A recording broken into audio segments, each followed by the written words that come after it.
Breaking news చూస్తున్నాం. తెలంగాణ రాష్ట్ర ప్రభుత్వం ప్రతిష్టాత్మకంగా ధరణికి సంబంధించి రైతుల సమస్యలు తీరుస్తామంటూ ఎన్నికల నేపథ్యంలో కూడా హామీ ఇచ్చింది. దానికి అనుగుణంగా ఇప్పుడు ధరణిని ఎన్ఐసి చేతికి ఇవ్వనుంది. తెలంగాణ ప్రభుత్వం ఈ విషయంపైన కీలక నిర్ణయం తీసుకుంది.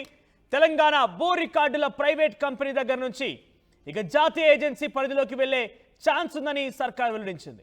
నేషనల్ ఇన్ఫర్మేటిక్స్ సెంటర్కు ధరణి పోర్టల్ను ఇచ్చే అవకాశం కనబడుతోంది. సీనియర్ ఐఏఎస్ల కమిటీ సిఫార్సులతో ఎన్ఐసికి ధరణి తరలించబోతున్నారు రాష్ట్ర ప్రభుత్వం. ఇప్పటికే పలు రాష్ట్రాల్లోని భూ రికార్డులు నిర్వహిస్తున్నటువంటి ఎన్ఐసి ఇప్పటివరకు ధరణి లావాదేవీలు నిర్వహిస్తున్నటువంటి టెరాసస్ కంపెనీ పైన ఈ నెల 29న ముగియనుంది. దీంతో టెరాసస్ కంపెనీ కాంట్రాక్ట్ ముగిసిన తర్వాత 29వ తేదీ నుంచి కూడా ధరణి పోర్టల్ ఎన్ఐసికి అప్పగించే ఛాన్స్ కనబడుతోంది. మరో 2 సంస్థలు పరిశీలిస్తున్న ఐఏఎస్ అధికారుల కమిటీ తెరపైకి ఎన్ఐసితో పాటుగా సిజిజి, టిఎస్ ఆన్లైన్ సంస్థల పేరు కూడా ప్రస్తావించింది. సో ఎన్ఐసి చేతికి వచ్చే అవకాశం ఎక్కువ కనబడుతోంది. మరిన్ని అప్డేట్స్ మీ ప్రతినిధి మధు అందిస్తారు. ఎస్ మధు, ధరణి పోర్టల్కి సంబంధించి తెలంగాణ రాష్ట్ర వ్యాప్తంగా రైతులు గత ప్రభుత్వంలో అనేక రకాలుగా ఆందోళన చెందారు. పేర్లు తారుమారవడం కావచ్చు, అనేక సమస్యలు అయితే ఉత్పన్నమయ్యాయి. తాజాగా ఈ ప్రభుత్వం ఏర్పాటు తర్వాత ధరణిని కాస్త పేరు మారుస్తాము, లేదంటే పూర్తిగా ప్రక్షాళన చేస్తామని చెప్పుకొచ్చింది. ఇకపై టెరాసస్ కంపెనీ నుంచి ఆ ధరణి పోర్టల్ని తీసుకెళ్లి ప్రభుత్వ రంగ సంస్థ ఎన్ఐసికి అప్పగించబోతోంది. సో దీనిపైన ప్రభుత్వం ఎటువంటి క్లారిటీకి వచ్చేసింది? ముఖ్యంగా రైతులు ఏ విధంగా ఈ విషయం పైన కొంత ఆశాభావం వ్యక్తం చేస్తున్నారు? ప్రభుత్వం చాలా క్లారిటీతో, అంటే ఎన్నికల కంటే ముందుగానే దీనిపైన మాట్లాడారు. ప్రతిపక్షంలో ఉన్నప్పుడు కాంగ్రెస్ పార్టీకి సంబంధించిన పెద్ద ఎత్తున నాయకులు, ముఖ్యంగా రేవంత్ రెడ్డి, మేము అధికారంలోకి వస్తే ధరణిని భూమాత పోర్టల్ కింద మారుస్తామనేటువంటిది ముందే చెప్పారు.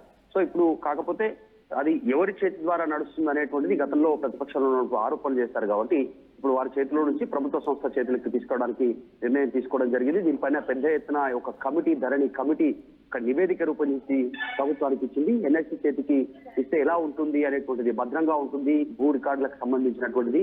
ప్రైవేట్ వ్యక్తులు ఎప్పుడంటే అప్పుడు స్టూప్ చేయలేరు, ఎప్పుడంటే అప్పుడు వాళ్ళు ఇన్వాల్వ్ కాలేరు అనేటువంటి ఒక నిర్ణయానికి రాష్ట్ర ప్రభుత్వం రావడం జరిగింది. చూస్తే నేషనల్ ఇన్ఫర్మేటిక్స్ సెంటర్ ధరణి పోర్టల్ వచ్చేటువంటి అవకాశం ఉంది ఎన్ఐసి చేతికి. చాలా ఏకాభిప్రాయం, అంటే ఎక్కువ శాతం అధికారులు కానీ ఆ నివేదికలో రూపొందించినటువంటి అంశాలు కానీ ఎన్ఐసికి ఇవ్వాలనేటువంటి ఒక క్లారిటీ ఆ రిపోర్టు రూపొందించినట్టుగా తెలుస్తా ఉంది. ఇప్పటికే సీనియర్ ఐఏఎస్ సంబంధించినటువంటి కమిటీ కూడా ఇదే నివేదిక రూపొందించింది. వాళ్ళ రాష్ట్రాల్లో ఇతర రాష్ట్రాల్లో ఈ భూ రికార్డులు ఆల్రెడీ ఎన్ఐసి నిర్వహిస్తా ఉంది. రాష్ట్ర భూ రికార్డులు ఇటు ప్రైవేట్ కానీ ఇటు ప్రభుత్వానికి సంబంధించినటువంటి భూ రికార్డులు. సో అందులో భాగంగా వారికి ఇస్తేనే వారికి ఉన్నటువంటి అనుభవంతో ఈ సమస్యకు పరిష్కారం అవుతుంది అనేటువంటిది రాష్ట్ర ప్రభుత్వం భావిస్తా ఉంది. దాంట్లో భాగంగానే ఈ నెల 29 తోటి ముగియనుంది గత ప్రభుత్వం తీసుకున్నటువంటి నిర్ణయం. టెరాసస్ కంపెనీకి సంబంధించినటువంటి కాంట్రాక్ట్ కాబట్టి దాని తర్వాత కీలక నిర్ణయం తీసుకునే అవకాశం ఉంది. మరొక 2 సంస్థలు కూడా పరిశీలించే అవకాశం ఉంది. ఎందుకంటే ప్రభుత్వం ఆల్టర్నేటివ్ గా కూడా దృష్టి పెడుతుంది కాబట్టి కొత్తగా సిజిజి తర్వాత టిఎస్ ఆన్లైన్ సంస్థలను కూడా పరిగణలోకి తీసుకుంటూనే మొత్తానికైతే ఎన్ఐసి చేతికి ధరణి పోర్టల్ వెళ్లేటువంటి అవకాశం ఉంది. ప్రతిపక్షంలో ఉన్నప్పుడు కీలక వ్యాఖ్యలు చేశారు, మేము వస్తే ధరణిని బంగాళాఖాతంలో వేస్తామనేటువంటి. అందులో భాగంగానే ధరణిని భూమాత పోర్టల్ కింద మారుస్తూ పూర్తిగా ప్రభుత్వ, ప్రైవేటుకు సంబంధించినటువంటి వ్యవసాయ అన్ని రకాల భూములన్నీ కూడా ఈ పోర్టల్ కిందకి రానున్నాయి. ధరణి పోర్టల్ ద్వారా ఎన్ఐసి చేతికి ప్రభుత్వం అప్పగించడం. ఎస్ మధు, గతంలో ధరణికి సంబంధించి స్పెషల్ డ్రైవ్ కూడా కండక్ట్ చేసింది ప్రభుత్వం ఏర్పాటైన తర్వాత. తొలినాళ్ళలోనే కొన్ని సమస్యల పరిష్కారానికి సంబంధించి కూడా స్పెషల్ డ్రైవ్ లో, అంటే ఇంతవరకు ఎన్ని సమస్యలు పరిష్కారం అయ్యాయి, ఇంకా ప్రధానంగా ఎటువంటి మార్పులు ఉండబోతున్నాయి, అంటే ధరణికి సంబంధించి ఎటువంటి మార్పులతోని దాన్ని ఎన్ఐసికి అప్పగించబోతున్నారు? ఎగ్జాక్ట్లీ, ధరణి సంబంధించినటువంటి పోర్టల్లో గత ప్రభుత్వంలో వచ్చినటువంటి సాంకేతిక సమస్యలు, ఇప్పుడు ఎగ్జాంపుల్ తీసుకుంటే మనం ధరణి వల్ల ఇబ్బంది పడినటువంటి రైతుల ఇష్యూస్ ఎలా ఉన్నాయంటే, గతంలో వారికి 5 ఎకరాల భూమి ఉంటే ధరణి పోర్టల్లో ఎంట్రీ అయ్యేటప్పుడు 4 ఎకరాల 5 గుంటలు, ఇలా 4 ఎకరాల 10 గుంటలు ఇలా ఎంట్రీ అయినటువంటి పరిస్థితి. వీళ్ళ చేతిలో పూర్తి స్థాయిలో 5 ఎకరాల పట్టా ఉన్నప్పటికీ కూడా ధరణి పోర్టల్లో చిన్న సాంకేతిక సమస్యతో ఇబ్బందులు పడ్డారు. తర్వాత చిన్న పేరు, ఇనిషియల్ తప్పున్నా ఒకవేళ డాటా అక్కడ ఎంట్రీ చేసేటువంటి వ్యక్తి చేసినటువంటి తప్పు వల్ల, చిన్న ఒక అక్షరం దోషం వల్ల ఇబ్బంది పడ్డా, తర్వాత తల్లిదండ్రుల పేరులో చిన్న సమస్య ఉన్నా కూడా ఆ భూమి అమ్మకానికి కానీ కొనుగోలు కానీ వ్యవహారం లేకుండా ఉండేది.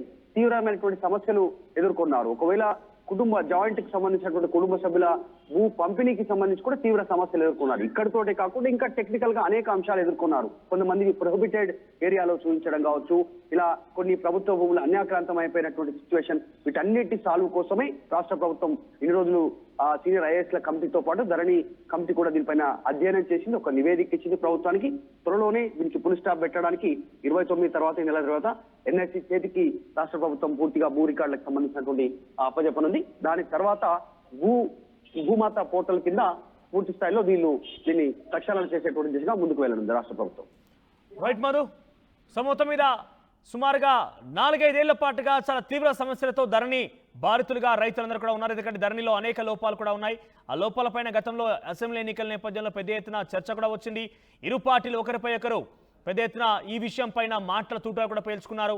ధరణిని బంగాళాఖాతంలో కలిపేస్తామంటూ కాంగ్రెస్ పార్టీ అప్పుడు ఎన్నికల్లోనే చెప్పుకొచ్చింది. ఇప్పుడు ప్రభుత్వం ఏర్పాటై సుమారుగా 9 నెలలు కావస్తుంది.